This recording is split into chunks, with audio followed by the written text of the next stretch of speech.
जो ज्यादा भगवान का पूजा पाठ करता है वही सबसे ज्यादा दुखी होता है, जबकि कोई नास्तिक आदमी जो भगवान को नहीं मानता, कभी पूजा पाठ नहीं करता, कभी संतों का संग नहीं करता, वह सबसे ज्यादा सुखी जीवन जीता है। ये सब चीजें देखकर कभी कभी तो ऐसा लगता है कि भगवान ही गलत है, भगवान का न्याय ही गलत है। ये कोई कहानी नहीं है, ऐसा हर किसी के साथ होता है।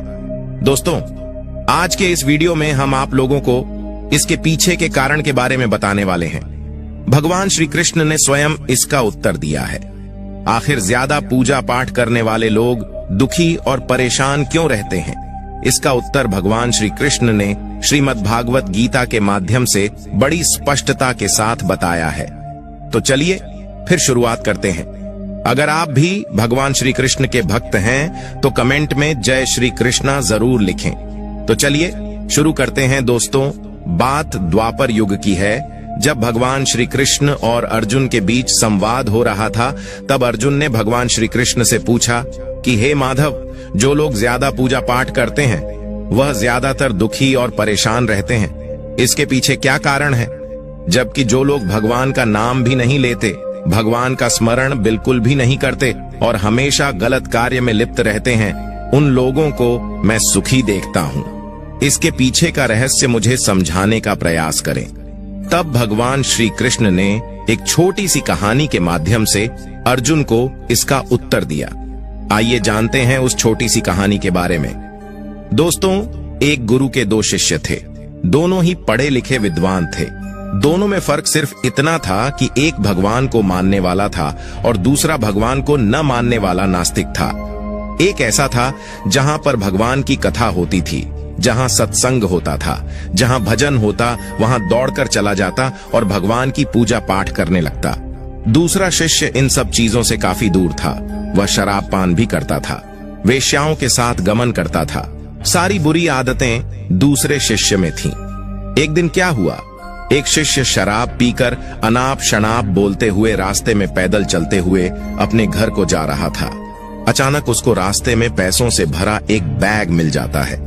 उसकी खुशी का ठिकाना नहीं रहता। वह जोर जोर से चिल्लाते हुए सबको बताता है, मुझे आज पैसों से भरी बैग की थैली मिल गई, मेरा जीवन सफल हो गया, इन पैसों से अपने जीवन की आवश्यकताओं की पूर्ति करूंगा। वहीं दूसरा मित्र मंदिर से भजन करते हुए अपने घर को जा रहा था। अचानक उसकी पैर में एक कांटा चुभ जाता है, रक्त निकलने लगता है। ठीक उसी समय दूसरा शिष्य भी वहीं पहुंचता है और हंसते हुए उसको बोलने लगता है, क्यों, तुम ही हो ना जो सबसे ज्यादा पूजा पाठ करते हो, भगवान का भजन करते हो। क्या दिया तुम्हारे भगवान ने तुम्हें? मुझे देखो, मैं कभी मंदिर नहीं गया और न ही मैंने कोई भी काम अच्छा किया। मेरे घर में भगवान का मंदिर भी नहीं है। मैंने कभी अपने घर में सत्यनारायण का कथा नहीं कराया, भगवान के सामने कभी माथा नहीं टेका।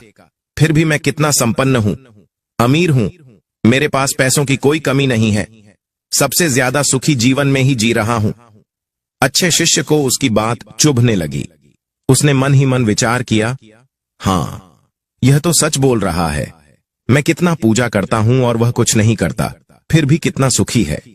इतना सोचते हुए वह अपने गुरु के पास चला जाता है और यही प्रश्न गुरु से करता है। गुरुजी मुस्कुराते हुए बोले, भगवान जो करते हैं अच्छे के लिए ही करते हैं। जिसकी जैसी योग्यता होती है उसको उसी के अनुसार फल देते हैं। अब तुम्हारे प्रश्नों का उत्तर तुम जानते हो। भगवान ने तुम्हारे पैर में ही कांटे क्यों चुभाया और उसको पैसों से भरी हुई बैग क्यों मिली? सुनो, तुमने पिछले जन्म में बहुत पाप किया था, इसलिए तुम्हारी आज मौत होने वाली थी। तुम बच गए क्योंकि तुम मंदिर गए थे, तुमने भगवान की पूजा की थी। यही एक कारण है कि तुम्हारी मौत न होकर सिर्फ एक ही कांटा चुभा। अब तुम्हारे मित्र की बात करते हैं। पूर्व जन्म में वह एक संत महापुरुष था, इसलिए उसकी आज किस्मत बदलने वाली थी। करोड़ों की संपत्ति का मालिक बनने वाला था, मगर इस जन्म में उसने कोई भी अच्छा काम नहीं किया, इसलिए पूर्व जन्म के फल के अनुसार उसको थोड़े पैसे ही मिले, जबकि वो अरबों की संपत्ति का मालिक बनने वाला था। भगवान को दोष देना छोड़ दो, अपने वर्तमान के समय का सदुपयोग करो, भविष्य अपने आप सुधर जाएगा। इस प्रकार उसकी आंखें खुल गईं और वह फिर से अपने पूजा पाठ में लग गया। तो दोस्तों, आज के लिए बस इतना ही। उम्मीद करते हैं हमारे द्वारा दी गई जानकारी आपको पसंद आई होगी।